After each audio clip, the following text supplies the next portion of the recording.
Hi everybody, welcome back to Tips for You. Today I want to share with you some great tips on how to grow long, healthy hair. And I've been growing my hair long for a very long time.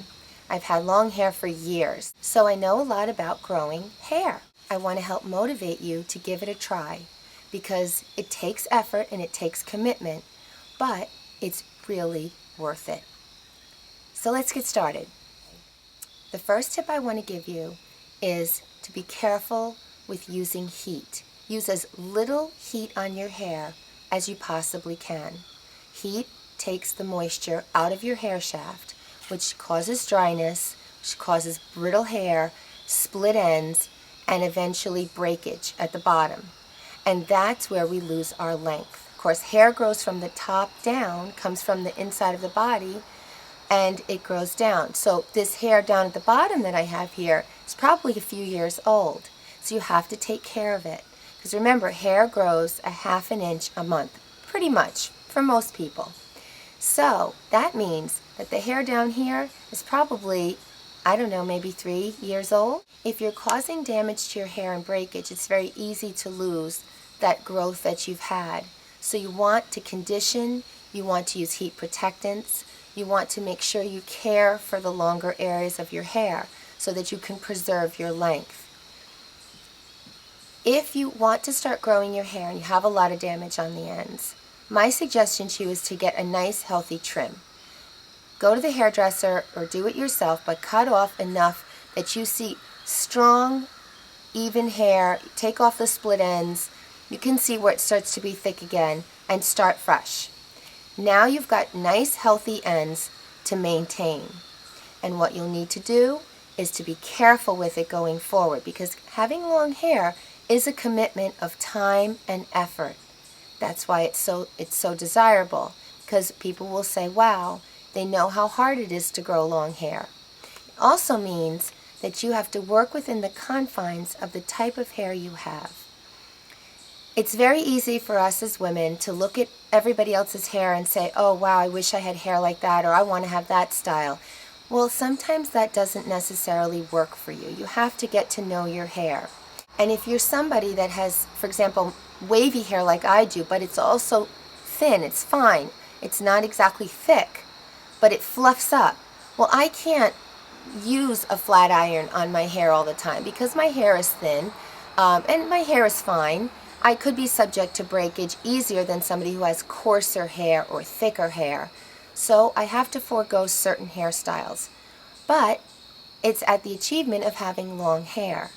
So if you are, curly or wavy and you're straightening your hair every day, you might want to say, I'll have to welcome my hair and accept it the way it is for me to have long hair, because I'm going to have to limit the amount of damage that I'm causing to my hair by using heat on it all the time.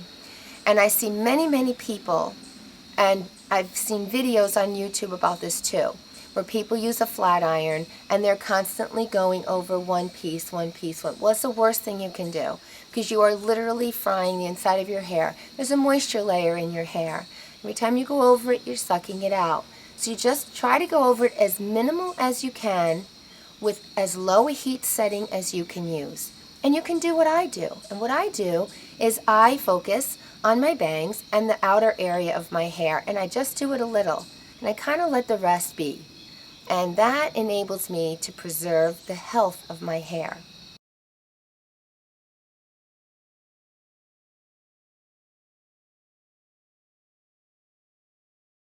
Now when you wash your hair, and I have a very good video on how to wash your hair using a technique that I use, a shower head, flip your hair over, and you get wonderful results washing your hair like that. So please watch that video. What I want to recommend, it's getting a little buggy out here.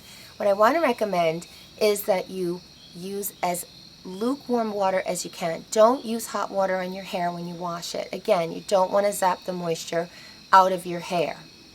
Keep it from getting dry, from getting damaged, and you can avoid getting it cut very often. I only cut my hair probably twice a year. What I try to do is I try to condition the ends, take care of the ends, use a heat protectant, if I'm going to use a blow dryer, things like that, so that I can maintain the ends of my hair and avoid the damage. Now when you go to get a haircut, if you're growing your hair, be sure you don't take off all your new growth. Ask the hairdresser for just a dusting where she just removes a very little bit at the end and just kind of perks up your hair and gives it a fresh look. Or take off 1/4 of an inch or 1/2 an inch, but wait 3 months. Just give yourself some time to grow some hair so you're not always removing the length as you're growing it in, because you never get anywhere. Also, when your hair is wet, be sure that you don't brush it. Brushing your hair when it's wet causes you to stretch your hair and causes it to easily break. Hair is very pliable. If you ever pull a hair out of your head and you pull on it when it's wet, it stretches, it's flexible. Be careful that you don't brush your hair. Only use a comb. A wide tooth comb is best. And be careful that you don't pull and tug on your hair. If you need a little detangler, use that. It's best to be gentle. Remember, we want to preserve our hair. We don't want to cause breakage. Now, you don't want to wash your hair every day because that zaps all the natural oils from your scalp and from your hair. It also causes a rebound effect, whereas if you repeatedly wash your hair, your scalp will produce more and more oil to try to give your hair some oil, and you end up having greasier hair than you would if you just waited a little bit. And I recommend to try to wait 2 days before you wash your hair again. If you can't, try every other day. Just try at least not to do it every day. It's best for your hair. It's best for preserving oil on your hair and brushing it down with a natural bristle brush helps distribute the oil through your hair. It's a natural conditioner. It will help your hair grow. It will help keep your hair healthy and shiny. And it's easy to do once you get used to it because your body will adjust to not having it washed every single day. And if you have to touch it up in between, there are dry shampoos you can use. You can use a little baby powder and just, put it underneath onto the scalp to give yourself a little lift and to, sop up the excess oil so that you can maybe squeeze another day before you wash it again.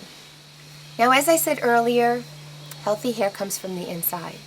So you want to have a healthy diet, you want to exercise, and you want to get enough rest. Your diet has to contain enough protein, B vitamins, and drink lots of water, because all of these things contribute to growing your hair. Now, if you're somebody who's always on the go and you're not always eating properly, try a multivitamin. And also exercise, very important, because what exercise does is it brings blood to the scalp and to the face, everything, and it helps your hair grow. It stimulates your follicles. And with exercise, you grow longer hair, you grow hair faster, and you grow healthier hair. There's always cell turnover going on. And there's always blood going to the area. It's really important. Try to exercise outdoors. It's really healthy for you. It's great to get sunshine every day and fresh air if you can. Some foods that can help you grow your hair, like I said, protein, meats, eggs, nuts, fish. The B vitamins are found in dark green leafy vegetables, also in some of the meats I just mentioned, but the dark green leafy vegetables, have enough fruits, and drink water. Water helps your hair. Water helps your body. Water helps your skin. And remember, it takes time. It's a commitment. I know a lot of people say that if you have fine or thin hair, you can't grow hair. Well, you can. Someone with fine hair is going to have to put in more effort, but you can do it. You just have to be very careful with your ends. Don't cause a lot of breakage. In your quest for more volume, be careful. Don't tease your hair. Don't perm your hair. Things like that. There are just techniques that you can do that are safer and more natural to add volume. There are volumizing shampoos. Like I said, flip your hair upside down when you're blow drying it and washing it to add volume. But if you take care of your hair, minimize the heat. Even girls with long, or guys with fine, baby fine hair can still grow their hair. Just don't get frustrated and give up. You just have to have patience. It takes time. A lot of people give up before they reach the length that they want to reach with their hair because they get tired of trying. Like anything in life, you want something, you have to make it happen. And if you want long hair, it means that you have to accept the hair that you have, to work within the confines of it, and you have to be good to it and gentle to it. Most of the time, when people are unable to grow their hair, long or they have a lot of breakage. It's the way they're treating it. It's either how they're coloring it or it's how they're styling it, or that perhaps the cut that they have isn't useful for them. Lots of times people with fine hair or thin hair will get layers cut into their hair. I don't recommend that. That's not a good idea. The idea of adding layers because you'll add volume really doesn't work if you have fine limp hair. It's better to have it blunt cut and let it grow that way. Take care of your ends. Stick with it. Stay committed. Watch your ends. Condition as much as possible. Every time you shampoo, you should be conditioning the entire bottom area with a good conditioner. Some of my favorites are the Neutrogena Triple Moisture Daily Deep Conditioner. I like the Aussie 3-Minute Miracle. I also use an olive oil. I use olive oil for a deep conditioning treatment. I'll do that every other week at least on my hair. Just a little bit is all you need. And when your hair is dry, you apply it. I have a video on that. You can take a look at it. You can learn the technique. And all these things help. They keep moisture in your hair. They seal out the drying effects of heat, cold weather, things like that. Just remember that you have to take care of your hair to have long hair. And don't get discouraged. I know lots of times you look at videos on YouTube and you see people with really beautiful long hair. Well, it took time. It took commitment. Don't lose hope. And please try to avoid using hair extensions. They really pull on your hair. You may not notice it at first, but anything that's pulling on your hair follicles is not a good idea because that excess stress on your hair follicles can cause hair to fall out. Same with, tightly braiding or tight ponytails. So you want to minimize that. Think natural. Okay? I hope you found this video helpful. I hope I've inspired you to start growing your hair. If it's something you've always wanted to do, go for it. If hair grows a ½ an inch a month, well then it's going to take you 6 months to grow 3 inches of hair. So it takes time. And the seasons also affect our hair growth. Sometimes we grow hair a little quicker, sometimes a little slower. So just remember what I said about accepting the hair you have and working within your hair type so that you can have healthy, beautiful hair.